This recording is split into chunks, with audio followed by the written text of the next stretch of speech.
दोस्तों, इस बात में तो कोई शक नहीं है कि हमारी इस बड़ी दुनिया में इंसानों के साथ साथ बेशुमार अलग अलग तरह के जानवर और अलग अलग तरह के परिंदे यानी पक्षी भी पाए जाते हैं। सिर्फ पक्षियों की ही अगर मैं बात कर लूं तो सारों को देखना तो दूर, बल्कि उनमें से आधों के हम लोगों ने अभी तक नाम भी नहीं सुने होंगे। और इसी तरह का ही एक हैरान कर देने वाला पक्षी है कि जिसको फिनिक्स या फिर फ्लाई बर्ड के नाम से जाना जाता है। हजारों सालों से चली आ रही कहानियों के मुताबिक दरअसल ये एक ऐसा परिंदा है कि जो तेज जलती हुई आग के शोलों से पैदा होता है। यही वजह है कि दुनिया के कुछ लोग तो इसको सिर्फ और सिर्फ एक फर्जी कहानी और अफसाना मानते हैं, जबकि कुछ लोग हकीकत मानते हैं। इवन आज के दौर में भी कुछ लोग इसको देखने तक का दावा कर देते हैं। फिलहाल आप में से ज्यादातर लोगों ने इस हैरान कर देने वाले परिंदे को हॉलीवुड की मशहूर फिल्म यानी हैरी पॉटर में तो जरूर देखा होगा। हैरी पॉटर के अलावा भी इस परिंदे को वक्त वक्त पर दुनिया की कई अलग अलग मूवीज में दिखाया गया है। फिलहाल आज की इस वीडियो में हम इसी परिंदे की हकीकत को जानने की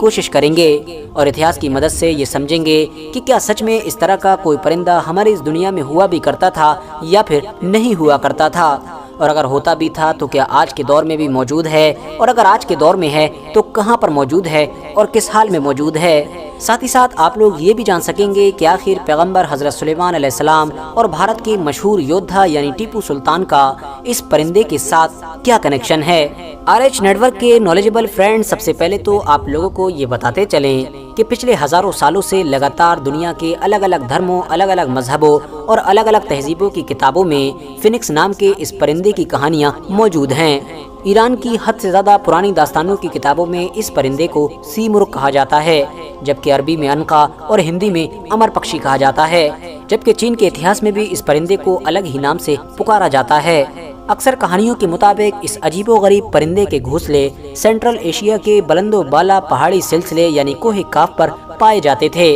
इसके अलावा इसके बारे में ये भी माना जाता है कि इस परिंदे की बेशुमार खूबियों में से एक खूबी इसकी समझदारी भी है, जिसको वो अपनी हद से ज्यादा लंबी उम्र में तजर्बे के जरिए से हासिल करता है। क्योंकि जाहिर है इसके बारे में ये भी माना जाता है कि इस परिंदे की उम्र लगभग 1000 साल के करीब होती है। बहुत सारी अलग अलग तहजीबों की पुरानी किताबें इस बात की तरफ भी इशारा करती हैं कि इस परिंदे के आंख से निकलने वाले आंसू में एक अलग किस्म की ताकत होती है, एक ऐसी ताकत कि जिसकी मदद से दुनिया के किसी भी छोटे बड़े जख्म और बीमारी को पल भर में ठीक किया जा सकता है। हैरानी की बात तो ये है कि दुनिया की बहुत सारी किताबों में फिनिक्स की पैदाइश और इसकी मौत से रिलेटेड भी हैरान कर देने वाली चीजें मौजूद हैं। ऐसा माना जाता है कि जब इस परिंदे की उम्र पूरी हो जाती है तो अचानक से इसके परों और जिस्म में आग लग जाती है। इतनी खतरनाक आग कि पल भर में इसको पूरी तरह से राख बना देती है। उसके बाद जब कभी भी जैसे ही उस राख के ऊपर बारिश बरसती है तो खुद ब खुद उस राख के जरिए से एक अंडा निकल आता है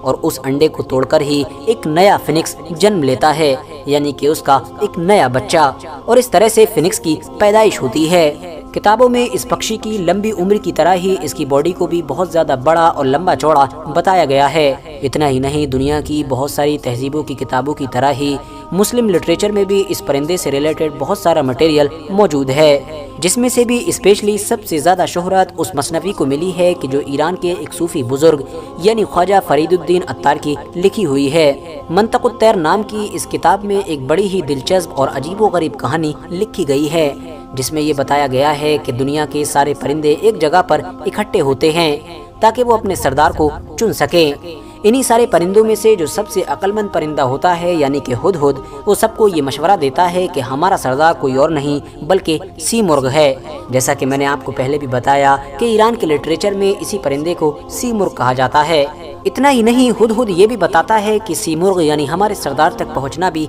इतना आसान नहीं है, क्योंकि वो कोहे काफ की बुलंदी पर रहता है और उस तक पहुंचने के लिए हमको 7 खतरनाक मंजिलों को पार करना होगा। 7 खतरनाक मंजिलों के बारे में सुनकर वो परिंदे परेशान हो जाते हैं, मगर परेशानी की हालत में भी मजबूरी में अपने सफर को शुरू करते हैं। रास्ता में इस लंबे सफर में बहुत सारी अलग अलग परेशानियों का सामना करना पड़ता है। बहुत सारे परिंदे भूख, प्यास और धूप की गर्मी की वजह से मर तक जाते हैं और सिर्फ 30 परिंदे ही इन मुश्किल भरी 7 मंजिलों को पार करते हुए फिनिक्स के ठिकाने तक पहुंच पाते हैं। मगर वहां पहुंचकर जब वो फिनिक्स को देखते हैं तो हैरान हो जाते हैं, क्योंकि वो फिनिक्स को बिल्कुल अपने जैसा पाते हैं और उनको अपने सफ़र के आखिर में ये महसूस होता है कि जिस फिनिक्स की तलाश में वो इतना लंबा सफ़र तय करने के बाद यहाँ पहुँचे हैं, वो फिनिक्स तो दरअसल वो खुद भी हैं اور اس طرح سے ان کا یہ سفر ختم ہو جاتا ہے۔ برٹش لائبریری میں موجود ٹیپو سلطان کی بہت ساری یادگاروں میں سے ایک یادگار ان کی لکھی ہوئی تحریر بھی ہے۔ ٹیپو سلطان کی اسی تحریر کے مطابق ایک بار پرندوں کے سردار یعنی فینکس نے حضرت سلیمان علیہ السلام کے ساتھ ملاقات کی،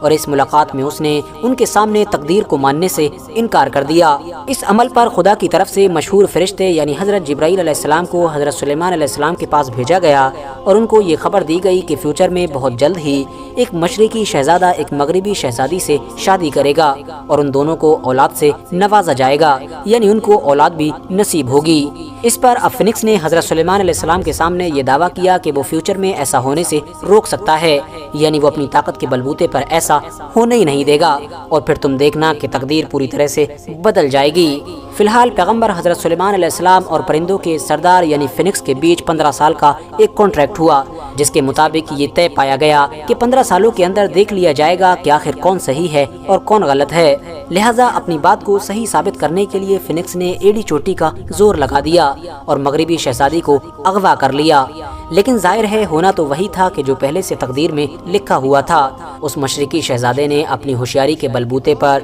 اپنی اس شہزادی کو فینکس سے آزاد کروا لیا، اور اس طرح سے اب فینکس حضرت سلیمان علیہ السلام سے کی گئی اس بحث میں پوری طرح سے ہار گیا۔ یاد رہے کہ یہ وہی حضرت سلیمان علیہ السلام ہیں کہ جن کو مسلمانوں کے ساتھ ساتھ عیسائی اور یہودی بھی فالو کرتے ہیں، اور عیسائیوں اور یہودیوں میں زیادہ تر لوگ ان کو سولومون کے نام سے یاد کرتے ہیں۔ قصہ قزح نامی اس واقعے کا ذکر مشہور اتہاسکار یعنی مورخ ابن سعد نے اپنی کتاب کے اندر بھی کیا ہے، اور ان کے مطابق انہوں نے اس واقعے کو حضرت حسن بصری سے سنا تھا۔ دوستو ویسے تو یونانی، فارسی اور سنسکرت کے ساتھ ساتھ چینی زبان میں بھی اس پرندے سے ریلیٹڈ بہت ساری الگ الگ طرح کی کہانیاں موجود ہیں۔ ایون جیسا کہ میں نے آپ کو پہلے بھی بتایا کہ آج کے دور میں بھی بہت سارے لوگ اس کو اپنی آنکھوں سے دیکھنے کا دعویٰ بھی کر چکے ہیں، مگر اس کے باوجود بھی اس سے ریلیٹڈ ایسے ایویڈنسز یعنی ایسے ثبوت نہیں مل سکے ہیں کہ جو اس پر پوری طرح سے مہر لگا سکیں، اور شاید یہی وجہ ہے کہ آج کے سائنس کے دور میں ہماری دنیا کے زیادہ تر لوگ اس پرندے کو اور اس سے جڑی ساری چیزوں کو فکشنل